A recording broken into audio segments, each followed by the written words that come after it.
Hello, Dr. Steve Toulis here. I just wanted to talk to you about early life stress. I just came back from the Autism One conference in Chicago and was presenting on early life stress and how that impacts neurodevelopmental disorders. And so today's Facebook Live is going to be about early life stress, neurodevelopmental disorders, and also anxiety, depression, and actually a whole host of problems that early life stress can create. And so early life stress represents stress that occurs obviously early in life. That can happen prenatally, that can happen also postnatally, it can happen in the first few years of life. And early life stress is actually very, very common. We're exposed to all sorts of stressors, and I did a review of the research, and what the early life stress research shows is that early life stress is happening more and more frequently in the form of chemical stressors that we're exposed to environmentally. So infants are being they're being raised in this early life stress on multiple fronts. Early life stress can come in the form of being in the premature infant and being in the NICU unit. Things like that represent early life stress. Neglect, emotional traumas, and things like that, but also physical stress and trauma, which is often not recognized and talked about. And so here's what the research shows. The research shows that early life stress is a predictor of neurodevelopmental disorders, and there's a higher incidence of neurodevelopmental challenges and delays when there is early life stress. It also is one of the most major factors when it comes to things like anxiety and depression and other mental health challenges. And it sets people up for vulnerability to pretty much most major disease processes. And this should really make sense. If you have early life stress, it primes your nervous system, it primes your brain to get stuck in a stress response, that fight or flight response. We're all familiar with that fight or flight response. It's when that happens, let's say there's a loud noise in the middle of the night, we wake up out of bed, our heart starts pounding, and our hands might start to sweat. That's a really good response when there's an actual danger and threat. If a truck is barreling down the road and we don't even have to think about it, we see it and we jump out of the way, that's the stress response. And so that's really positive when there's a danger. However, if we get stuck in a stress response, then that's not positive, because then our body doesn't go into the other side of our nervous system, where our body goes into the resting, healing, digesting, and development side. That's where we now start to seek out social relationships and things like that. And so children are getting stuck in this early life stress response, and it actually changes the brain trajectory. It actually changes the structure of the brain. That's what the research is showing, that it changes even the size of the limbic brain, the amygdala and hippocampus, which are involved in emotional regulation and learning. It actually changes the prefrontal cortex, which is also involved in cognitive functions and also social interactions and modifications.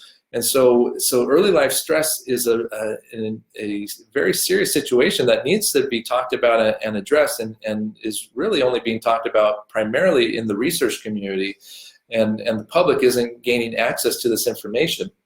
And so I presented on this, and as a chiropractor, we see one of the most common forms of early life stress is actually the birth process from a physical perspective.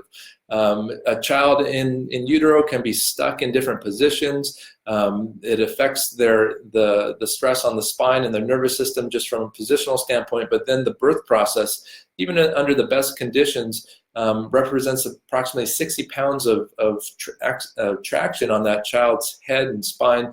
And so there's tremendous forces being transmitted onto that child physically in just a normal vaginal birth, but also in cesarean section deliveries, which actually create a whole lot of stress for that infant. And so I presented on birth trauma and what the birth trauma research shows as well. And birth trauma is actually what the research is saying is it's vastly under-recognized. It's not being recognized because very few people are actually looking for it. Very few people are actually trained to recognize it. Some children actually, it's more noticeable. They have things like torticollis, where the neck is stuck off to one side, or they have plagiocephaly, which is when the head shape is distorted. And so these represent signs of structural imbalances in the system, which later on go on to create more compensatory patterns in the spine, and also putting that body, that nervous system, into a chronic stress response. And some of the ways that's noticed are things like colic, trouble breastfeeding, trouble latching, favoring one breast versus the other because the child can't turn their neck properly.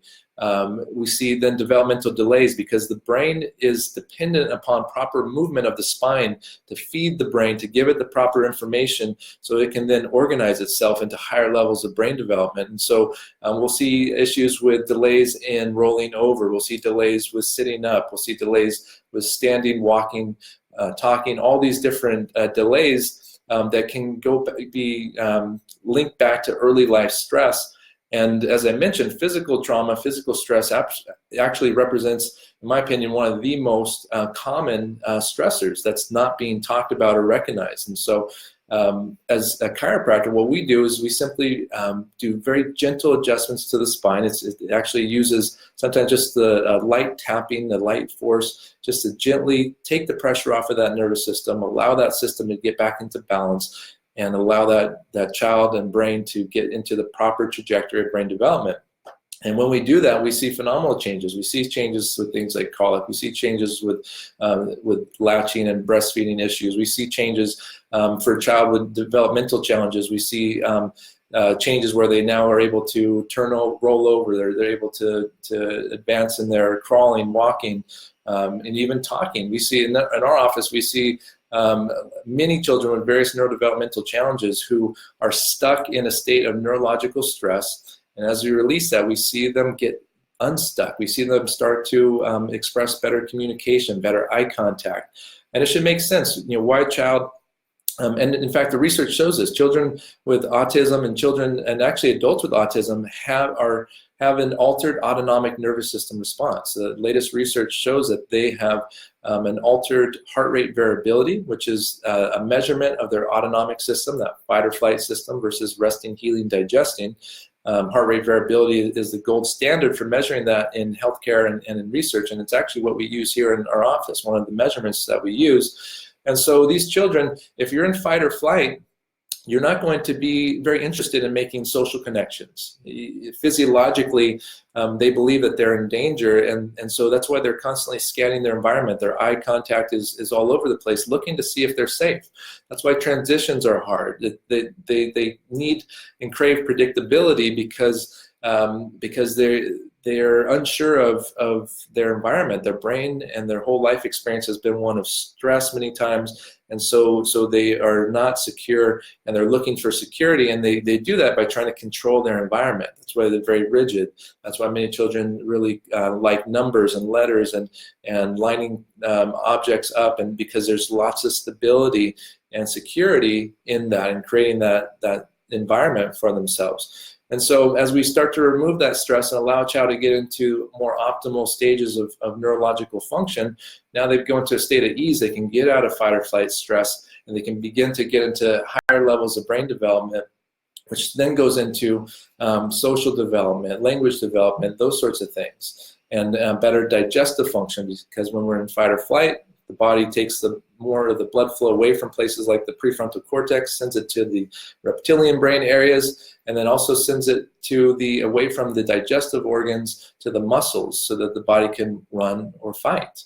And so early life stress is a major issue. We need to be talking about that. We need to be helping individuals by, number one, recognizing that early life stress occurs often, and then looking at strategies and methods that help release that stress and tension, allowing us to get back into normal, healthy patterns, normal, healthy physiology, and allow for life to unfold in the way it's designed to, which is optimal health and function.